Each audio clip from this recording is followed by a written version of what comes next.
Bonjour frères et sœurs, vous allez bien? Amen. Amen.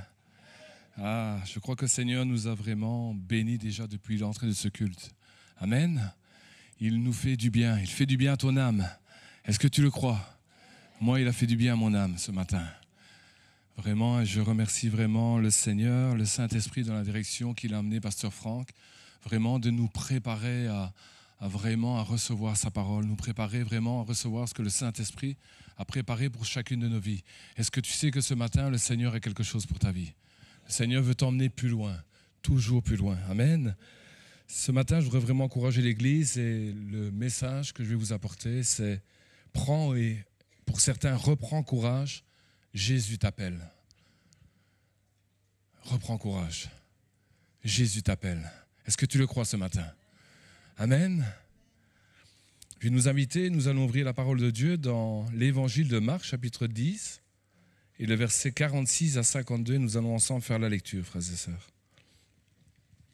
Évangile de Marc, chapitre 10, versets 46 à 52.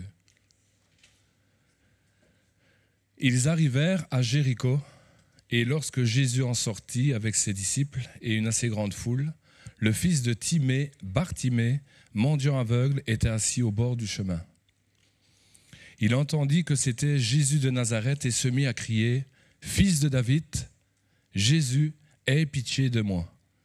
Plusieurs le reprenaient pour le faire taire, mais il criait beaucoup plus fort « Fils de David, aie pitié de moi !» Jésus s'arrêta et dit « Appelez-le !» Ils appelèrent l'aveugle en lui disant « Prends courage, lève-toi, il t'appelle. » L'aveugle, jetant son manteau et se levant d'un bond, vint vers Jésus. Jésus, prenant la parole, lui dit « Que veux-tu que je te fasse ?» « Rabouni, lui répondit l'aveugle, que je recouvre la vue. Et Jésus lui dit « Va, ta foi t'a sauvé. » Aussitôt, il recouvrit la vue et suivit Jésus dans le chemin. Amen. Gloire à Dieu. Est-ce qu'il y a des Bartimée ce matin dans la salle? Oh, il y en a pas beaucoup, hein? Il n'y en a pas beaucoup. Il n'y en a pas beaucoup. Ce matin, peut-être que certains peuvent se sentir un peu comme Bartimée sur le bord du chemin de leur vie. Ils sont là un peu comme rejetés, ils se sentent peut-être abandonnés. Ou peut-être que dans ta vie, tout va bien, mais il y a quelque chose qui ne colle pas. Mais ce que je voudrais te dire ce matin, c'est d'abord, mais qui est Jésus qui te dit ce matin, reprends courage, parce que Jésus t'appelle? Est-ce que tu connais réellement la personne de Jésus? Est-ce que tu sais qui est Jésus? Alors pour certains, peut-être ce matin, peut-être pour toi, tu te dis, mais Jésus, c'est... Jésus, oui, j'ai été à l'école du dimanche depuis que je suis enfant, et j'ai entendu parler de lui. Ou Jésus, oui, lors de la fête de Pâques, j'entends parler d'un Jésus qui a été crucifié entre deux brigands. Jésus, oui, c'est le petit enfant. Dernièrement, on était dans une conversation, et là, oui, moi j'ai Jésus. Hein. D'ailleurs, il est tatoué, il y a une croix dans mon dos qui est tatouée. Et Jésus, c'est chacun à sa manière. Et beaucoup disent, j'ai ma manière de voir et de saisir la personne de Jésus. Mais Jésus, c'est plus qu'une personne ou la personne qui guérit, comme qui va guérir Bartimée. Vous savez, dans la parole de Dieu, il y a eu tellement d'épisodes où Jésus a fait du bien à passer de ville en village. Et beaucoup ont rencontré Jésus. Mais peu ont connu et reconnu qui était réellement Jésus. Et ce matin, vraiment, le désir du Seigneur, c'est que tu puisses, peut-être que pendant des années, tu es là, assis dans cette église ou dans une autre église. Peut-être que tu as une définition de Jésus, mais ce matin, je veux vraiment, avec l'assistance du Saint-Esprit, que tu réalises qui est réellement la personne de Jésus. La Bible déclare qu'un jour, 10 lépreux vont venir vers Jésus. Jésus est en train de s'approcher d'une ville et les lépreux devaient crier « impur, impur ». Et ils avaient des cloches, des petites clochettes au poignet, aux pieds, et devaient se faire connaître pour éviter de contaminer des hommes, des femmes, des familles qui passaient.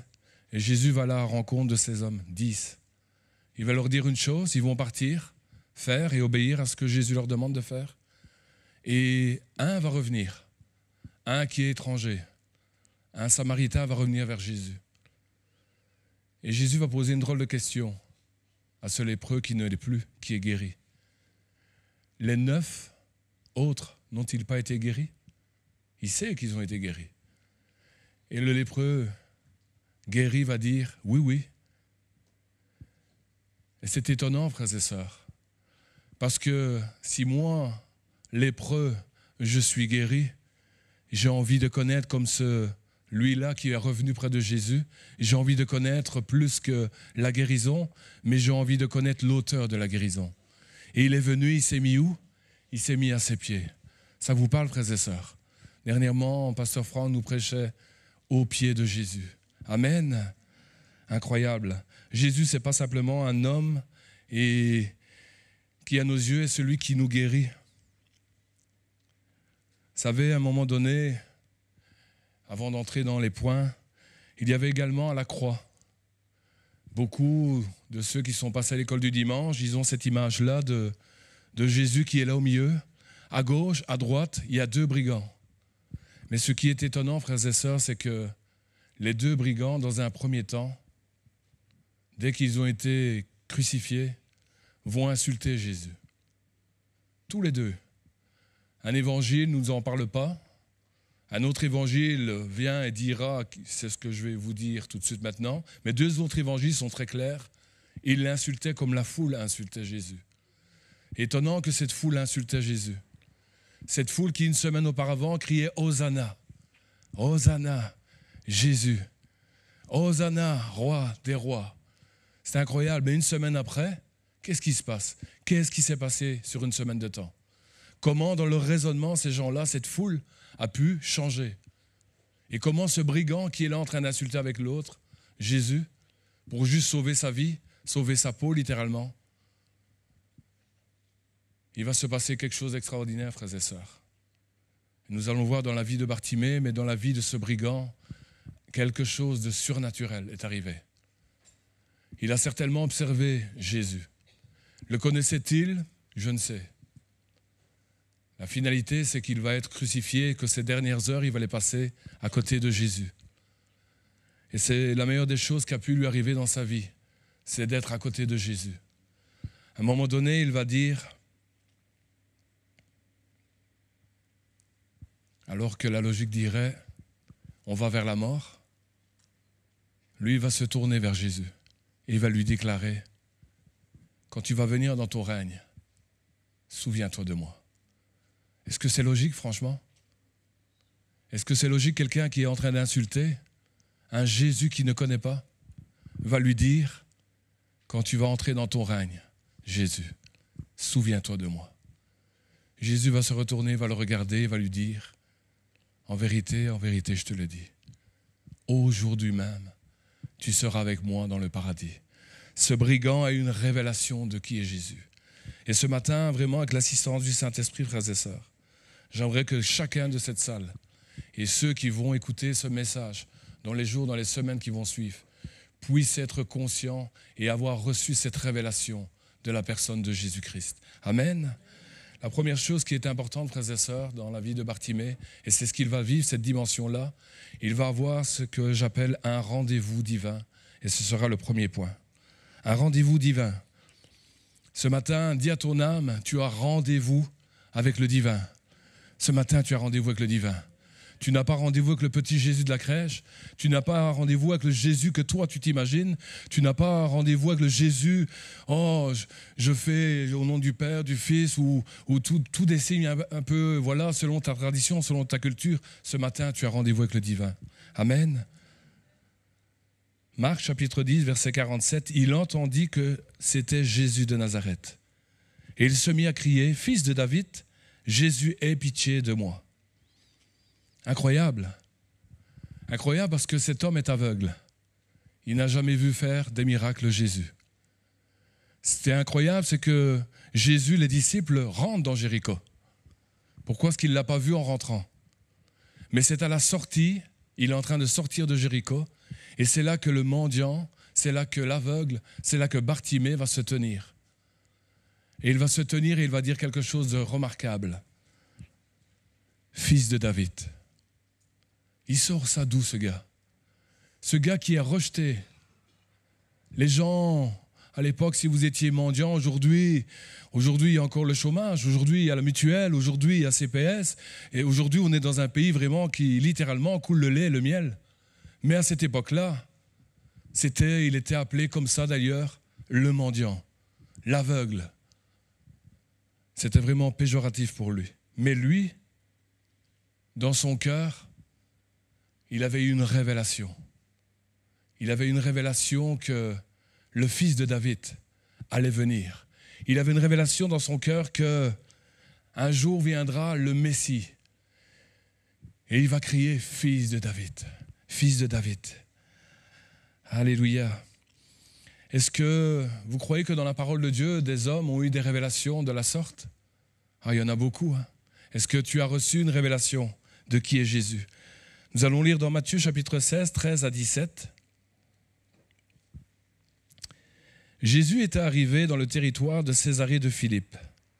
Il demanda à ses disciples, « Qui dit-on que je suis, moi, le Fils de l'homme ?» Ils répondirent, « Les uns disent que tu es Jean-Baptiste, les autres Élie, et les autres Jérémie ou l'un des prophètes. Et vous, leur dit-il, qui dites-vous que je suis ?» Simon-Pierre répondit, « Tu es le Christ, le Fils du Dieu vivant. » Mais Jésus va reprendre la parole et lui dire, « Tu es heureux, Simon, fils de Jonas, car ce ne sont pas la chair et le sang qui t'ont révélé cela, mais c'est mon Père qui est dans les cieux. » Est-ce que ce matin, mon frère, ma soeur, dans ta vie, est-ce que tu as une révélation de qui est Jésus? Est-ce que tu as une révélation du Saint-Esprit? Est-ce que tu as été scellé par le Saint-Esprit de la personne de Jésus? Je ne te parle pas du Jésus qui fait du bien dimanche après dimanche à travers ce culte, à travers la louange, à travers même une guérison, à travers même une bénédiction qu'il a accordée à ta vie. Je te parle réellement d'une révélation. Est-ce que tu as une révélation de la personne de Jésus? Si tu n'as pas de révélation de la personne de Jésus, tôt ou tard, tu seras comme les lépreux. Tu vas quitter, tu vas partir, parce que tu ne connais pas réellement qui est Jésus. Jésus est plus que la guérison. Bartimée avait cette révélation et il va crier « Fils de David ». Pour qui est Jésus pour toi ce matin? Qui est Jésus pour toi dans ta vie? Qui est Jésus? Tu sais, mon frère, ma soeur, quand Jésus est tout pour toi, le suivre, c'est tellement facile.